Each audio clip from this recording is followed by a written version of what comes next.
আসসালামু আলাইকুম বন্ধুরা, সবাই কেমন আছেন? আশা করতেছি ভালো আছেন। আমিও খুব ভালো আছি। তো এখানে দেখেন গেট ফুলগুলো কত সুন্দর লাগতেছে। আর এটা হলুদের গাছ। তো এখানে হলুদের গাছের মধ্যে একটা বেগুন গাছ হয়েছে। এখানে বেগুনের ফুলটাও ফুটছে, তবে বেগুন ধরে নাই। আর যেই কারণে বাগানের ভিতরে ঢুকা আর কি, এই ফুটফুটে গোলাপগুলো দেখার জন্য। তো আমার চাচাতো বোন বলতেছিল, আপু চলো বাগানের ভিতরে গোলাপ গাছে ফুল ফুটছে, তো দেখে আসি। তো সেই কারণে ঢুকছিলাম আর কি। আর এটা হচ্ছে ডালিমের গাছ, ডালিম এখনো ধরে নাই, গাছটা কেবল হয়ে উঠছে।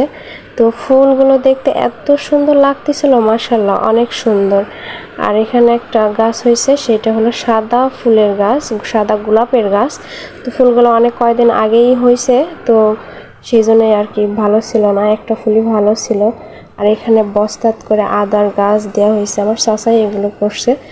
তো আদার গাছগুলো যদি ভালো হয় নেক্সট টাইমে আবার করবে। তো বাগানের ভিতরে লেবু গাছ ছিল, মেহেদি গাছ ছিল।